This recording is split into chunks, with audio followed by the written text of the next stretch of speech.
அட்சய பாத்திரம் அல்ல அல்ல குறையாமல் கொடுத்துக்கிட்டே இருக்கும். அதே மாதிரி அட்சய திருதியை அன்னைக்கு நம்ம செய்கிற செயல்கள் மென்மேலும் பெருக்கும் அப்படிங்கிறது ஐதீகம்.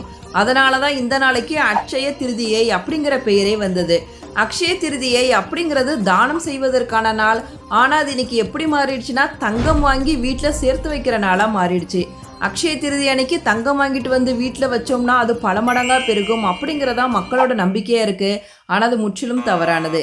அக்ஷய திருதி அன்னைக்கு ஒரு கிராம்லையாவது தங்கமோ வெள்ளியோ வாங்கி இல்லாத ஏழை மக்களுக்கு கொடுத்தீங்கன்னா அது உங்களுக்கு பல மடங்காக பெருகும் அப்படிங்கிறதா உண்மை.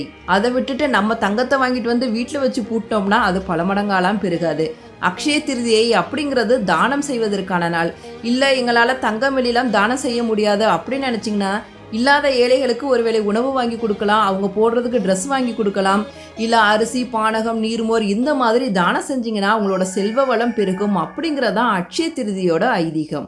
ஒரு பையன் யாசகம் கேட்டு ஒரு வீட்டுக்கு போகிறான். அந்த வீட்டில் இருந்த அம்மாவோ ஒரு பரம ஏழை. ஐயோ ஒரு சின்ன பையன் பிச்சை கேட்டு வந்திருக்கானே, இவனுக்கு எதையாவது தானம் செய்தே ஆகணுமே அப்படின்னு சொல்லிட்டு வீடு ஃபுல்லாக போய் தேடுறாங்க. ஆனால் அந்த அம்மாவுக்கு எதுவுமே கிடைக்கல. கடைசியில் நெல்லிக்கனி கிடைக்குது. இதை கொண்டு வந்து அந்த பையனுக்கு தானமாக கொடுத்துறாங்க.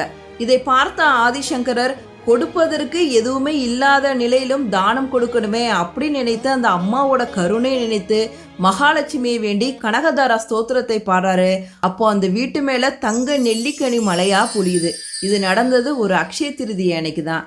அதனால அக்ஷய திருதி அன்னைக்கு தானம் செஞ்சீங்கன்னா உங்களோட செல்வ வளம் மென்மேலும் பெருகும் அப்படிங்கிறது ஐதீகம்.